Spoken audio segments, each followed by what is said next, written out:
बिस्मिल्लाहिर्रहमानिर्रहीम। सबसे पहले मैं तमाम अपने देखने वालों को गदीर की मुबारकबाद पेश करता हूँ, जिसे हम ईद गदीर भी कहते हैं। तमाम ईदों में से अफजल तरीन ईद इसे करार दिया गया। हिजरत के 10वें साल सरकार मोहम्मद मुस्तफ़ा अहमद मुश्तबा, तो सरकार ने फरमाया कि मैं इस दफ़ा हज पर जाऊँगा, और सरकार ने ये हज पैदल फरमाया। मोहम्मद मुस्तफ़ा के जो चाहने वाले थे मक्का से, मदीना से, गिरदनवाज से, तो उन्होंने ख्वाहिश ज़ाहिर की कि हम भी सरकार मोहम्मद मुस्तफ़ा के साथ इस हज में शामिल होंगे। जब सरकार रवाना हुए हज के लिए, तो मुख्तलिफ़ रिवायात हैं, और मैं जितनी भी रिवायात आपके सामने कोट करूँगा या नकल करूँगा वो तमाम अहले सुन्नत उलमा, अहले सुन्नत की कुतुब से मैं पेश करूँगा। हदीस हैं, रिवायत है कि 1,24,000 सहाबियों के साथ सरकार ने हज फरमाया। कि इस हज को हज इस्लाम भी कहते हैं, इस हज को हज बलाग भी कहते हैं, इस हज को हज कमाल भी कहते हैं। जब सरकार ये हज सरकार ने कर लिया, तो सरकार वापस जा रहे थे। अल्लाह ने मोहम्मद की ज़बान से कहलवाया कि पहुँचा दो वो काम, वो तबलीग का काम जिसके लिए तुम्हें हुक्म दिया गया था। और वो काम क्या था? बस इधर मोहम्मद मुस्तफ़ा की ज़बान से ये जुमला जारी हुआ, तो सरकार मोहम्मद मुस्तफ़ा ने फरमाया, और शदीद तरीन गर्मी, सरकार मोहम्मद मुस्तफ़ा ने फरमाया कि जो लोग आगे जा चुके हैं उन्हें वापस बुलाओ, और जो पीछे से आ रहे हैं उनका यही इंतज़ार करो। तो जो आगे जा चुके थे मोहम्मद मुस्तफ़ा ने सहाबी भेजे, वो आगे जाने वालों को वापस लेकर आए।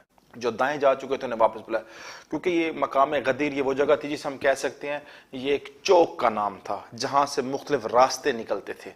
कोई रास्ता यमन की तरफ जाता था, कोई रास्ता इराक की तरफ जाता था।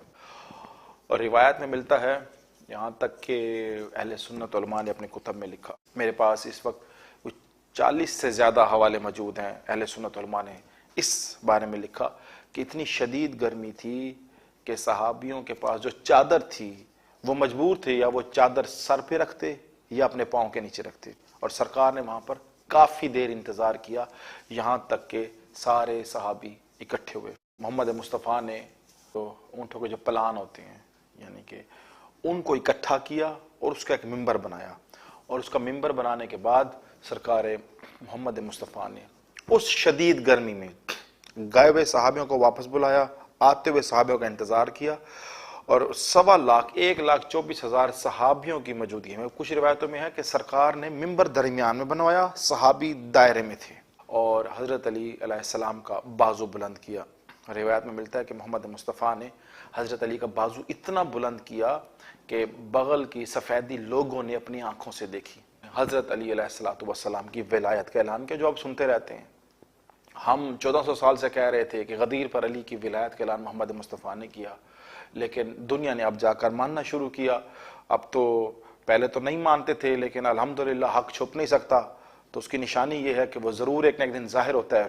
तो यहाँ तक हमारे पाकिस्तान के बड़े बड़े उलमा ने अब इस बात का इकरार किया कि बेशक गदीर पर मोहम्मद मुस्तफ़ा ने अली की विलायत इकरार किया, और सरकार ने अली बादशाह का बाजू बुलंद कर कर एक मशहूर व मारूफ ऐलान किया, जो कि हर हमारी कौम का बच्चा बच्चा जानता है कि सरकार ने फरमाया, मन कुंत मौला फ़ाज़ अली मौला, जिसका मैं मौला उसका अली मौला। और इमाम अहमद बिन हम्बल ने, उन्हें तो यहाँ तक रिवायत दी कि मोहम्मद मुस्तफ़ा ने 4 मरतबा ये इरशाद फरमाया कि जिसका मैं मौला उसका अली मौला, और फरमाया ऐ अल्लाह उसे दोस्त रख जो इसे दोस्त रखे, उसे दुश्मन रख जो इसे दुश्मन रखे। और इस सारे वाक़ये में एक मशहूर मरूफ एक और वाक़या है जो अक्सर लोग जानते भी हैं, नकल भी करते हैं और पढ़ते भी हैं। उसे कहते हैं हम के वाक़या अज़ाब, के इस वाक़ये में जब सरकार ने अली बादशाह की विलायत का इकरार किया, तो एक शख्स, उसका नाम था हारिस बिन नुमान फ़हरी। हारिस बिन नुमान फ़हरी, उसने जब ये वाक़या सुना, ये मोहम्मद मुस्तफ़ा की सारी गुफ्तगू सुनी, तो वाक़या इस तरीके से है कि वो हारिस बिन नुमान फ़हरी मोहम्मद मुस्तफ़ा के पास आया और आकर फरमाया, हारिस बिन नुमान फ़हरी ने, और इस वाक़े को कई अहले सुन्नत उलमा ने नकल किए। मैं कुछ के नाम आपके सामने बयान कर देता हूँ। जैसे ये वाक़या हाफिज़ अबू उबैदा हरवी ने अपनी तफसीर गरीबुल कुरान में इरशाद फरमाया। फिर उसके बाद अबू बकर नकाश बगदादी ने तफसीर शिफा व सदूर में यह वाक़या लिखा है, इस आयत का जो मैं अभी आपके सामने पढ़ूंगा। اور یہاں تک ابو اسحاق سیلبی نے تفسیر کشف البیان میں یہ واقعہ لکھا کہ حارث بن نعمان فہری سرکار کے پاس ہے اور آ کر کہا اے محمد آپ نے ہمیں کہا اللہ ایک ہے، ہم نے کہا اللہ ایک ہے، آپ نے کہا آپ اللہ کے نبی ہیں، ہم نے آپ کی بات پر اعتبار کیا، آپ نے کہا قرآن پڑھو اللہ کی کتاب ہے، ہم نے اعتبار کیا، آپ نے کہا روزہ رکھو، حج کرنا ہے، زکوٰۃ دینی ہے، جہاد کرنا ہے، ہم نے آپ کی ہر ایک چیز پر اعتبار کیا۔ میں آپ سے یہ پوچھنا چاہتا ہوں اگر آج آپ نے اپنے علی، اپنے بھائی علی کی ولایت کا اعلان کیا، کیا یہ آپ نے خود سے اعلان کیا یا اللہ کی طرف سے تھا؟ جب اس نے یہ بات کی تو روایت میں ملتا ہے کہ محمد مصطفیٰ کی آنکھیں غصے سے سرخ ہو گئیں۔ یہ تو میں نے روایت نقل کی ہے، لیکن بے شک ہمارا ایمان ہے کہ وہ رحمت للعالمین ہے، وہ کائنات کے لیے رحمت ہے، لیکن کیونکہ اس نے محمد مصطفیٰ کی بات پر شک کیا تھا اور کہا کہ یہ آپ نے واقعی خود سے کہا، یہ اللہ کا ارشاد ہے، تو سرکار نے ارشاد فرمایا میں کبھی بھی خود سے کچھ نہیں کہتا، یہ اللہ کا حکم تھا جو میں نے آگے پہنچایا۔ جب اس کو یہ بات پتہ چلی تو وہاں سے روانہ ہونے لگا، اور روانہ ہوتے ہوئے یہ روانہ ہونے سے پہلے، جانے سے پہلے جملہ کہتا ہے اگر تو یہ اللہ کا فرمان ہے کہ ہم پر آپ کے بھائی علی کی ولایت واجب ہو گئی ہے تو میری دعا ہے آسمان سے عذاب آئے اور میں مر جاؤں۔ اور بس اس کا اتنا کہنا تھا کہ وہ ابھی اپنی سواری تک نہیں پہنچا تھا کہ آسمان سے ایک پتھر نازل ہوا جو اس کے سر میں داخل ہوا اور اس کے جسم کو چیرتا ہوا زمین میں چلا گیا اور وہ شخص وہیں مر گیا۔ اور اللہ نے قرآن میں ارشاد فرمایا سالا سائلن بے عذابن، واقعہ کہ جب اس نے عذاب مانگا تو وہ اس کو عذاب ملا۔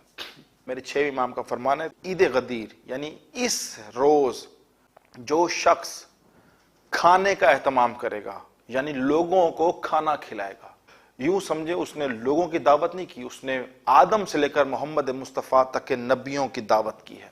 ان فرمان امام جب ایک شخص نے سنا تو اس نے پوچھا مولا، نے کہا مولا یہ تو فرمان امیروں کے لیے ہے، میں تو ایک غریب کو بھی کھانا نہیں کھلا سکتا، لیکن یہ ہستیاں کتنی کریم ابن کریم ہیں، خدا کی قسم ہمیں ان ہستیوں کے فرمان پر شک نہیں ہونا چاہیے۔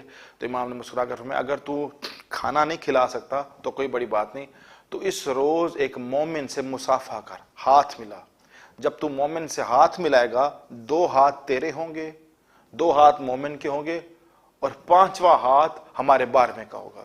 کوشش کریں عید غدیر کو زور و شور سے منائیں اور دنیا کو بتائیں کہ ہماری مولا کی ولایت کا اقرار کا دن ہے، تاکہ دنیا کو پتہ ہو اور تبلیغ کا کام زیادہ سے زیادہ عوام تک پہنچے۔ والسلام۔